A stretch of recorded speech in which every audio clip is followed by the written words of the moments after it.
istri baik, anak pasti baik. Tapi kalau suami baik, anak belum tentu baik. Mana contohnya?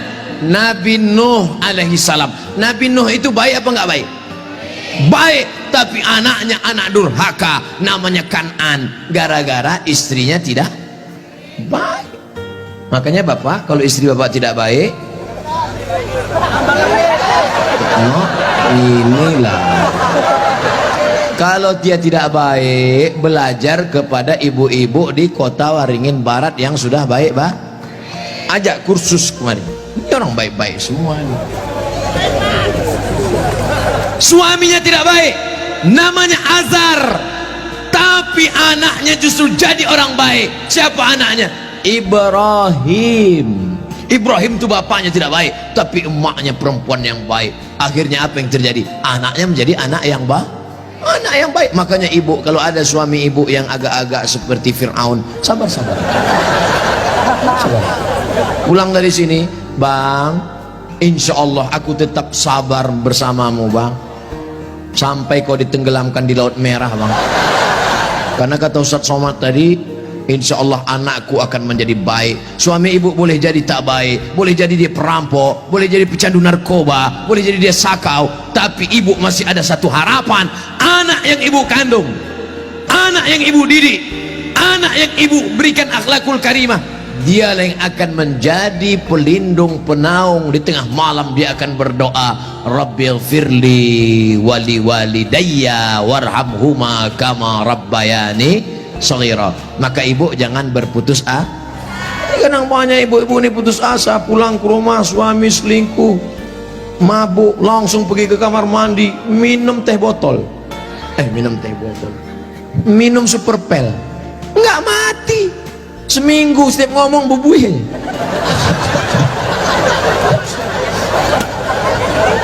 Ibu harus tegar, ibu harus kuat, ibu ada harapan. Harapan ibu siapa? Anakku akan jadi polisi, amin. Anakku akan jadi tentara, amin. Ibu sekolahkan saja anak ibu sesuai bakatnya. Perhatikan anak ini bakat. Anak saya suka main layang-layang, berarti jadi pilot helikopter. Anakku suka mandi hujan, angkatan laut. Anakku suka ngembus-ngembus semprit, dua kemungkinan, bisa jadi polisi razia, bisa jadi wasit sepak bola. Yang parkirnya, ibu jangan sebut tukang parkir, karena pada dasarnya kita semua ini adalah tukang parkir. Kita ini semua tukang parkir. Tirulah iman tukang parkir. Mobil mewah harga 2 miliar. Mundur betul parkir. Setelah begitu diambil mobil ini, adakah tukang parkir yang marah? Enggak ada. Ada nggak tukang parkir ngamuk-ngamuk? Kenapa mobil ini diambil? Saya sudah menjaganya 2 jam. Enggak ada. Kalaupun ada berarti gila. Kita itu juga di dunia ini sama seperti iman tukang parkir. Mobil itu titipan, rumah itu titipan, anak itu titipan, kebun itu titipan. Kita hanya menjaganya di dunia, dan setelah itu kita akan mati. Ada yang punya kita? Tidak. Makanya bapak, berapa banyak bapak ketika istrinya meninggal, dia nggak ada nangis. Pas ditanya, bapak nggak nangis? Titipan Pak Ustaz. Ustadz ini ceramah nggak enak, pas giliran mati istri aja. Oke, sekarang kita balik. Berapa banyak ibu-ibu yang imannya sudah mantap, dia menganggap ini semua titipan, hilang tidak apa-apa, meninggal suaminya, dia tegar. Ibu nggak nangis, titipan Pak. Tapi ada satu ibu menangis, papa, jangan kau tinggalkan mama sendiri. Pas ditanya sama tetangga, ibu nangis kenapa? Warisan dikit.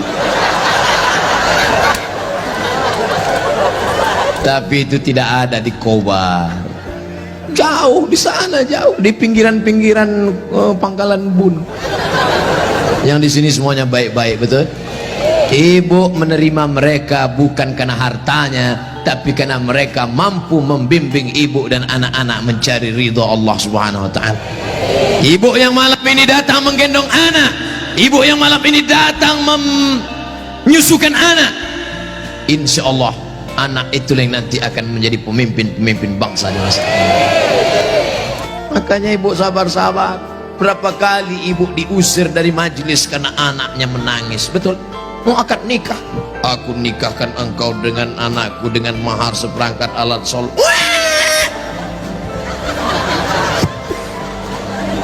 Berapa kali di majelis kematian ibu diusir. Betul, ada orang kaya meninggal, datang anaknya, mantunya, cucunya pakai baju hitam semua, nama kelompoknya Men in Black, sudah siap-siap mau menangis bersandiwara. 1, 2, 3. Rupanya anak ibu lebih kuat lagi nangisnya. Akhirnya tuan rumah marah, pergi pulang bawa anak. Berapa banyak ibu yang malu di depan orang banyak karena anaknya ingin naik mobil tetangga yang lebih mewah, lebih mahal. Tapi hari ini kesedihan ibu terbayar karena anak ibu adalah anak-anak yang soleh. Siapa yang lebih berbahagia, ibu apa bapak? Kan ibu bisa ngandung karena mereka kan. Sekarang saya tanya, siapa yang paling berbahagia, ibu atau bapak? Mereka tetap bertahan, Pak. Bapak Ibu yang dimuliakan Allah Subhanahu wa taala, siap menjaga persatuan? Jaga persatuan, karena negeri yang kita bangun dengan indah ini akan jadi hancur berkeping kalau tidak ada persatuan dan kesatuan. Betul? Maka persatuan ini sama seperti tiang gawang. Kok Ustaz tiba-tiba ingat tiang gawang? Itu tiang gawang, itu tiang gawang. Ibu jaga gawang, jangan sampai kebobolan. Bapak striker, penyerang. Papa, silakan kau pergi sejauh mata memandang, tapi di hari petang kau harus membawa uang. Untuk apa? Untuk anak-anak kita, supaya dia tidak makan riba, makan haram. Striker tidak pernah diejek oleh kiper. Kiper tidak pernah marah-marah. Apa kata kiper? Hei striker, kok enak aja di sana, tolong gantian kau jaga sini. Tidak ada, karena mereka sudah siap bagi-bagi itu, bagi tugas. Ceramah di tanah lapang, Ustaz Somad. Ceramah di stadion, Ustaz Somad. Ceramah di TV, Ustaz Somad. Ceramah di YouTube, Ustaz Somad. Tapi yang ngajar di pesantren, yang ngajar di ma'had, yang ngajar di sekolah, para habaib dan ulama, kami udah bagi-bagi tugas. Makanya Habib ulama nggak pernah ngaji. Apa itu Somad itu? Ceramahnya di lapangan aja. Apa itu Abu Somad itu? Ceramahi ibu-ibu aja, Ustaz gatal. Kan kita udah bagi-bagi tadi. Makanya nonton jangan sepotong-sepotong. Kesana 45 menit, kesini 45 menit, belum, sebentar lagi habis.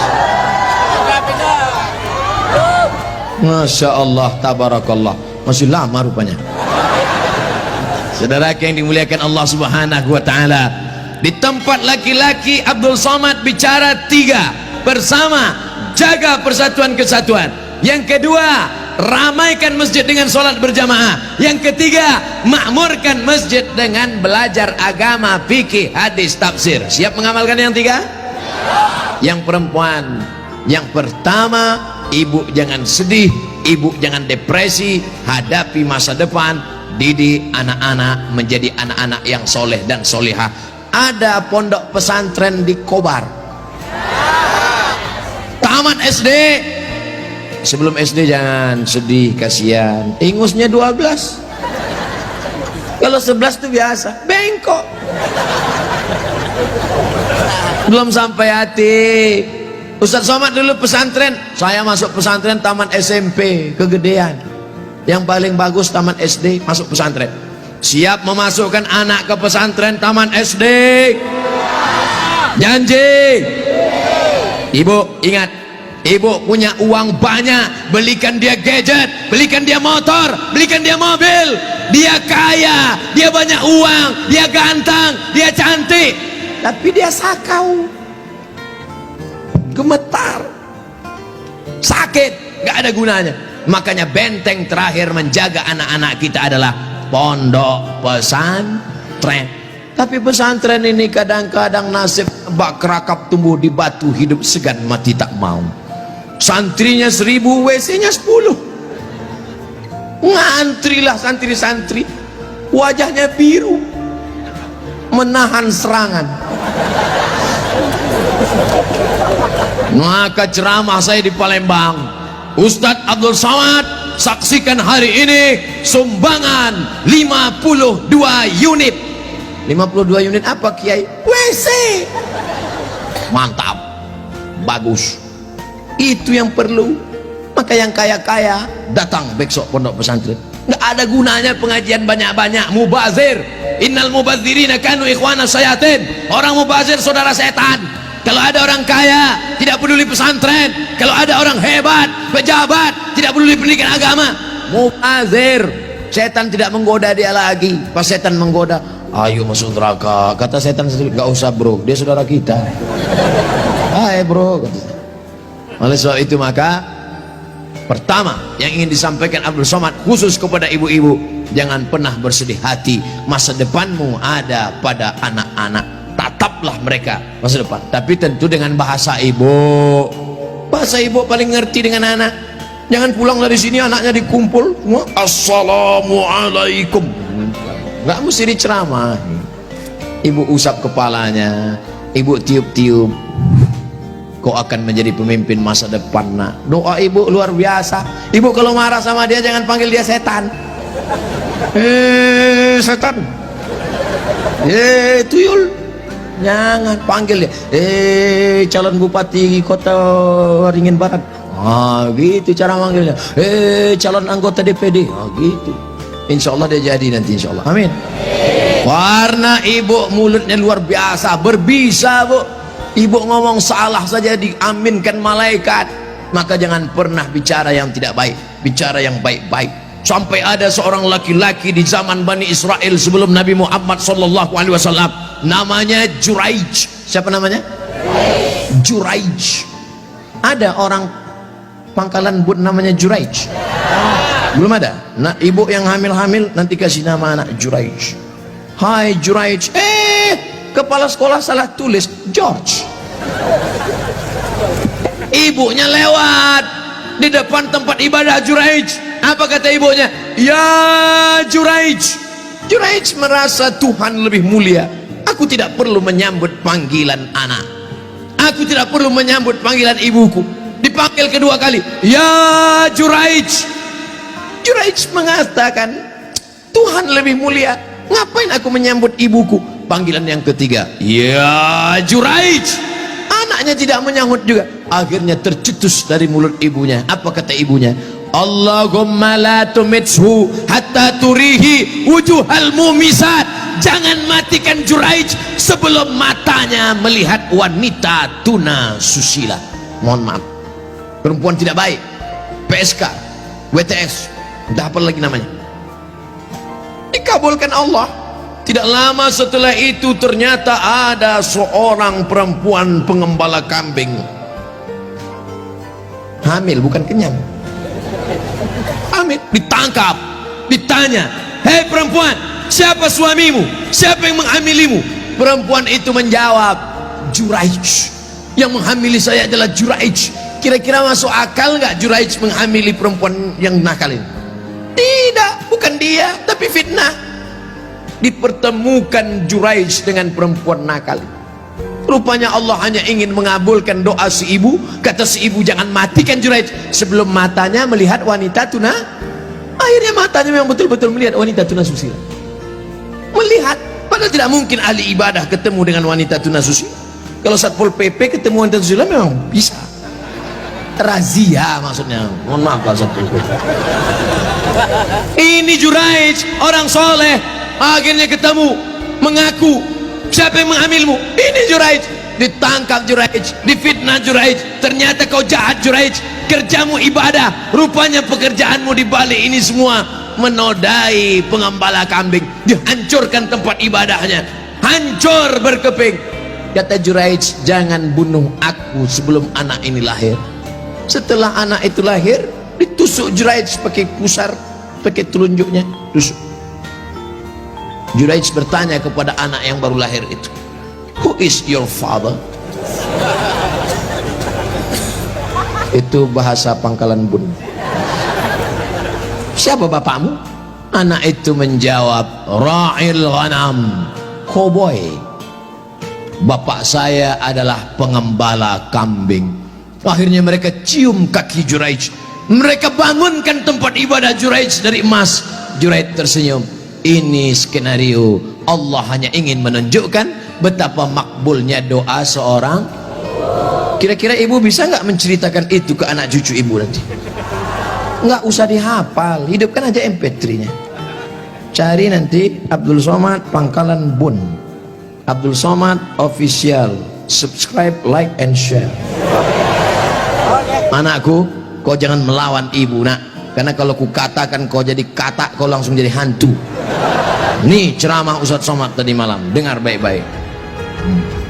Gimana? Iya mah. Itu insya Allah ibu anaknya semua baik-baik ya. Yang lalu-lalu apa boleh buat tai kambing bulat-bulat. Nasi sudah jadi tai ayam.